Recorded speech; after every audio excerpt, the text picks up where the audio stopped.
नमस्कार, खबर सूत्र में आपका स्वागत है और मैं हूं आपके साथ साक्षी। चलिए बढ़ते हैं खबरों की ओर।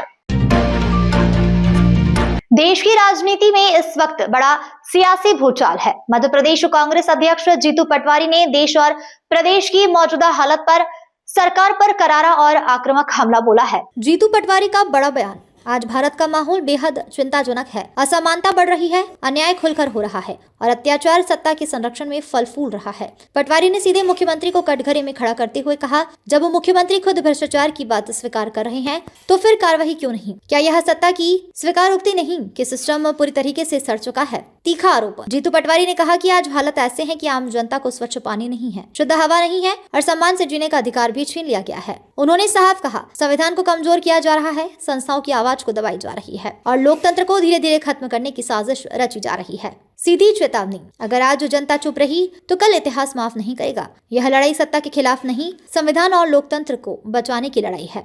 2026 देशवासियों को, इंदौर वासियों को ढेर सारी शुभकामनाएं। आज देश के सामने जो चुनौतियां हैं वो हर भारतवासी को इससे एक तरह से आत्मसात करने की आवश्यकता है। 20% संपत्ति पहुंच गई, 20% लोगों के पास देश के 80% संपत्ति पहुंच गई। ये देश के लिए घातक है। जो निर्वाचन प्रवृत्ति, निर्वाचित काम करने की शैली, जो निर्वाचन आयोग बीजेपी का एक तरह से एजेंट बन गया, ये सबसे बड़ी चुनौती है जो एक बोर्ड, एक व्यक्ति के अधिकार को चुनौती दे रहा है।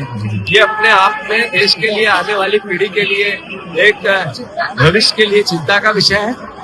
मध्य प्रदेश की सरकार कर्ज में आ गई और जिस तरीके से अपनी जिम्मेवारियों के निर्वहन करने के बजाय देश में पिछले 2 साल में सबसे ज्यादा नकारात्मक खबरें मध्य प्रदेश से नेशनल मीडिया में गई, ये अपने आप में मध्य प्रदेश का चेहरा बताती है। यहाँ हमारे चीफ सेक्रेटरी और मुख्यमंत्री दोनों स्वीकार करते हैं कि सारे डीएम भ्रष्ट हैं।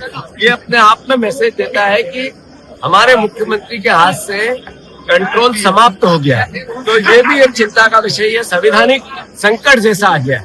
तो आज संविधान के दिवस के दिन में मोदी जी से आग्रह करता हूँ कि जब चीफ सेक्रेटरी ये स्वीकार करते हैं कि हमारे सारे कलेक्टर भ्रष्ट है, उसका असर सीधा जनता पे आता है, सारे सरकारी कार्यालयों पे आता है। ये इसलिए है कि कलेक्टरों की पोस्टिंग पैसे से होती है और वही कारण है पलटे में कलेक्टर भारतीय जनता पार्टी के नौकर के रूप में, कार्यकर्ता के रूप में काम करते हैं। ये भी संवैधानिक संकट। तो साफ है, जीतू पटवारी की इस बयान ने सियासी पारा और बढ़ा दिया है। अब देखना होगा सरकार इन आरोपों पर जवाब देती है या फिर चुप्पी साध लेती है। इंदौर से संजना प्रियानी की रिपोर्ट।